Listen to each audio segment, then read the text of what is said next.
Sleeping Murder by Agatha Christie. Chapter 7. Dr. Kennedy. A few days later, Gwenda, walking along the esplanade in a sharp wind, stopped suddenly beside one of the glass shelters which a thoughtful corporation had provided for the use of its visitors. "Miss Marple!" she exclaimed in lively surprise. For indeed, Miss Marple it was, wrapped nicely in a thick, fleecy coat, well wound with scarves.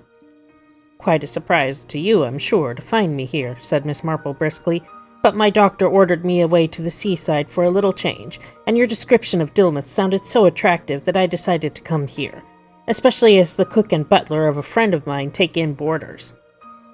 "But why didn't you come see us?" demanded Gwenda. "Old people can be rather a nuisance, my dear. Newly married young couples should be left to themselves." She smiled at Gwenda's protest. "I'm sure you'd have made me very welcome. And how are you both? And are you progressing in your mystery?" "We're hot on the trail," Gwenda said, sitting beside her.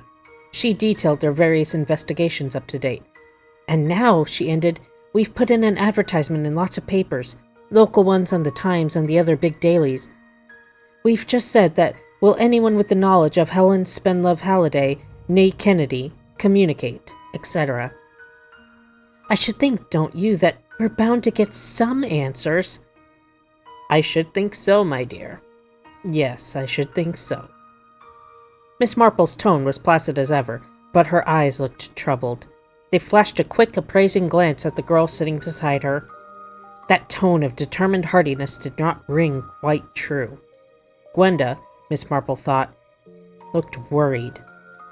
What Dr. Haydock had called the implications were perhaps beginning to occur to her. Yes, but it was now too late to go back. Miss Marple said gently and apologetically, "I have really become most interested in all this. My life, you know, has so few excitements. I hope you won't think me very inquisitive if I ask you to let me know how you progress." "Of course we'll let you know," said Gwenda warmly. "You shall be in on everything. Why, but for you, I should be urging doctors to set me up in a loony bin. Tell me your address here, and then you must come and have a drink. I mean, have tea with us, and see the house. You've got to see the scene of the crime, haven't you?" She laughed, but there was a slightly nervy edge to her laugh. When she had gone on her way, Miss Marple shook her head very gently and frowned. Giles and Gwenda scanned the mail eagerly every day, but at first their hopes were disappointed. All they got was 2 letters from private inquiry agents who pronounced themselves willing and skilled to undertake investigations on their behalf. "Time enough for them later," said Giles, "and if we do have to employ some agency, it will be a thoroughly first-class firm, not one that touts through the mail. But I really don't see what they could do that we aren't doing." His optimism, or self-esteem, was justified a few days later. A letter arrived, written in one of those clear and yet somewhat illegible handwritings that stamp the professional man. "Gauls Hill, Woodleigh Bolton. Dear Sir, in answer to your advertisement in the Times, Helen Spenlove Kennedy is my sister. I have lost touch with her for many years and should be glad to have news of her.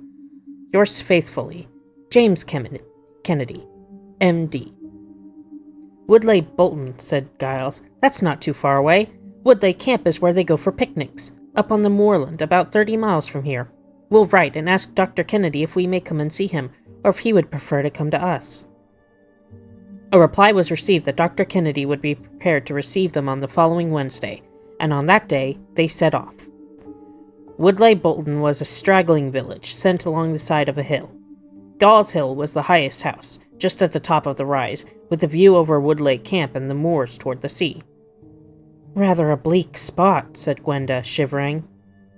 The house itself was bleak, and obviously Dr. Kennedy scorned such modern innovations as central heating.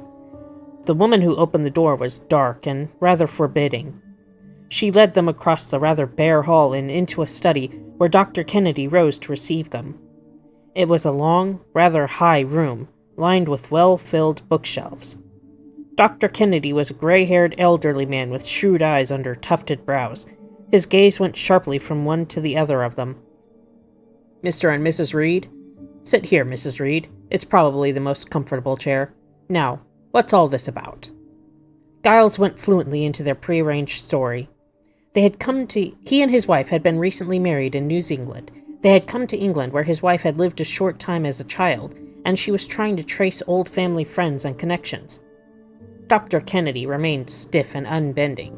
He was polite, but obviously irritated by colonial insistence on sentimental family ties. "And you think my sister, my half-sister, and possibly myself, are connections of yours?" he asked Gwenda civilly, but with slight hostility. "She was my stepmother," said Gwenda, "my father's second wife. I can't really remember her properly, of course, I was so small. My maiden name was Halliday." He stared at her, and suddenly a smile illuminated his face. He became a different person, no longer aloof. "Good Lord," he said, "don't tell me that you're Gwenny." Gwenda nodded eagerly. The pet name, long forgotten, sounded in her ears with reassuring familiarity. "Yes," she said, "I'm Gwenny." "God bless my soul. Grown up and married. How time flies. It must be, 15 years? No, much longer than that. You don't remember me, I suppose?"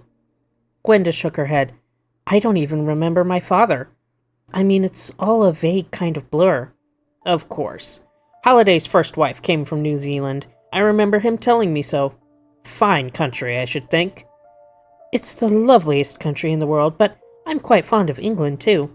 "On a visit or settling down here?" He rang the bell. "We must have tea." When the tall woman came, he said, "Tea, please, and a hot buttered toast or cake or something."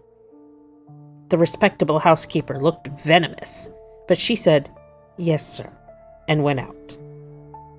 "I don't usually go in for tea," said Dr. Kennedy vaguely, "but we must celebrate." "It's very nice of you," said Gwenda. "No, we're not on a visit. We've bought a house." She paused and added, "Hillside." Dr. Kennedy said vaguely, "Oh yes, in Dilmouth. You wrote from there." "It's the most extraordinary coincidence," said Gwenda, "isn't it, Giles?"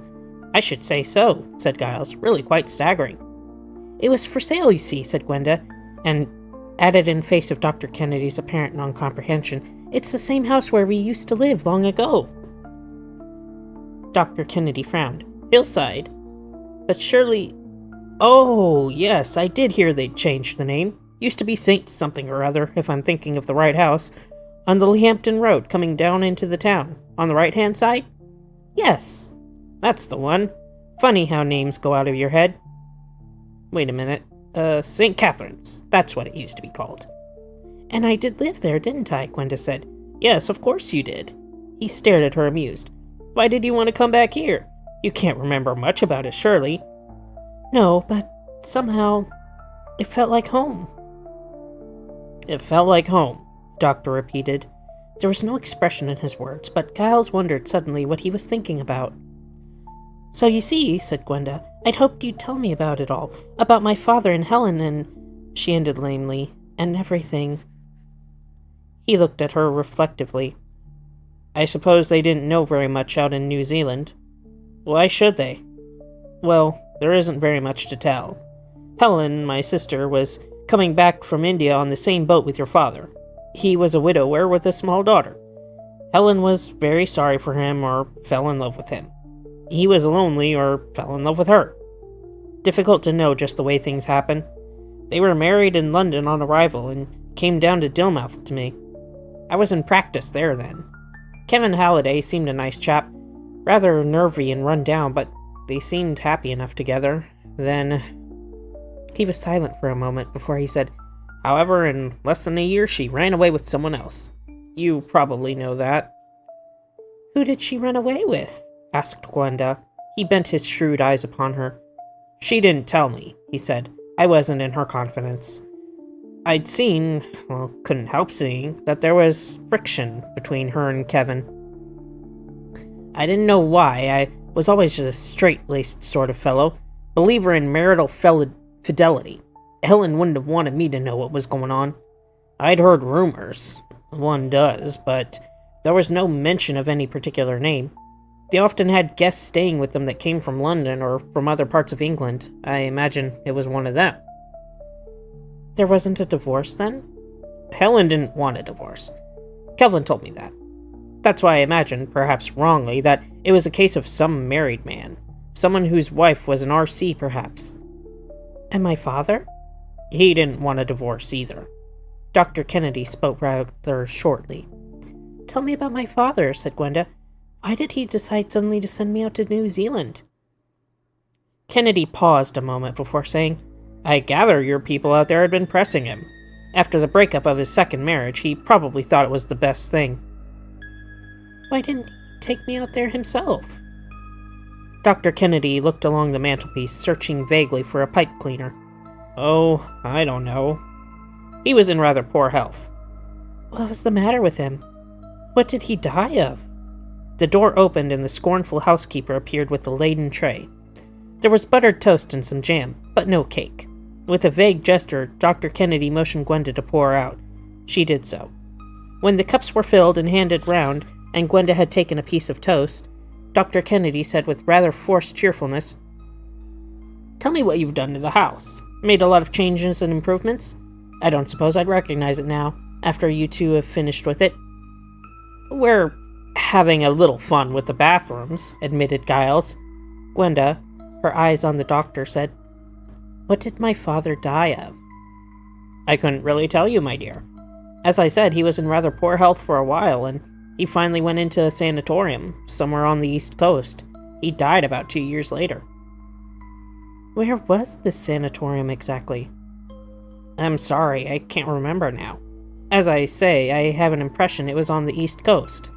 There was definite evasion now in his manner. Giles and Gwenda looked at each other for a brief second. Giles said, At least, sir, can you tell us where he's buried? Gwenda is, naturally, very anxious to visit his grave. Dr. Kennedy bent over the fireplace, scraping in the bowl of his pipe with a penknife. Do you know, he said rather indistinctly, I don't really think I should dwell too much on the past. All this ancestor worship, it's a mistake.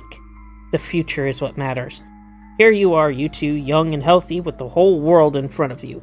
Think forward. No use going about putting flowers on the grave of someone whom, for all practical purposes, you hardly knew.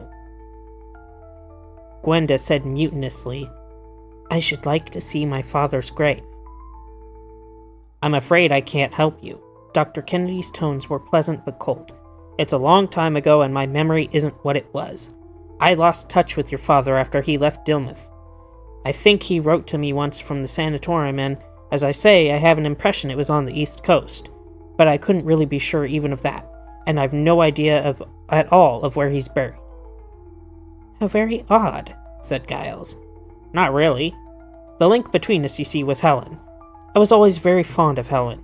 She's my half-sister and many years younger than I am, but I tried to bring her up as well I could. The right schools and all that. But there's no gainsaying that Helen... Well, she never had a very stable character.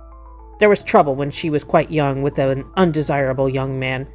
I got her out of that safely.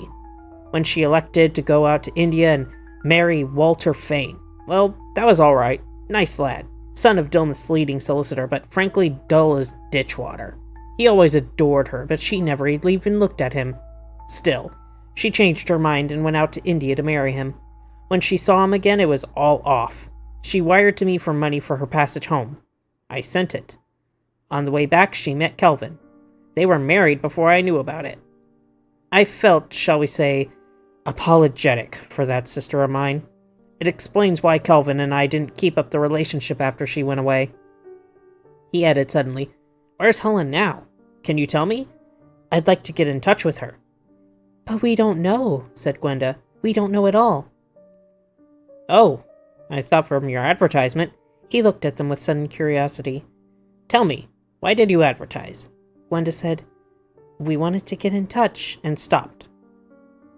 With someone you hardly remember? Dr. Kennedy looked puzzled. Gwenda said quickly, I thought if I could get in touch with her, she'd tell me about my father. Yes, I see. Sorry I can't be of much use. Memory not what it was, and it's a long time ago. At least, said Giles, you know what kind of sanatorium it was? Tubercular? Dr. Kennedy's face again suddenly looked wooden. Yes, I rather believe it was. Then we ought to be able to trace that quite easily, said Giles. Thank you very much, sir, for all you've told us." He got up and Gwenda followed suit. "Thank you very much," she said, "and do come see us at Hillside." They went out of the room, and Gwenda, glancing back over her shoulder, had a final view of Dr. Kennedy standing by the mantelpiece, pulling his grizzled mustache and looking troubled. "He knows something he won't tell us," said Gwenda, as they got into the car. "There's something. Oh, Giles, I wish now that we'd never started." They looked at each other, and in each mind, unacknowledged to each other, the same fear sprang. "Miss Marple was right," said Gwenda. "We should have left the past alone." "We needn't go any farther," said Giles uncertainly. "I think perhaps, Gwenda darling, we'd better not." Gwenda shook her head. "No, Giles, we can't stop now. We should always be wondering and imagining. No, we've got to go on. Dr. Kennedy wouldn't tell us because he wanted to be kind, but that sort of kindness is no good. We'll have to go on and find out what really happened. Even if it was my father who..." But she couldn't go on.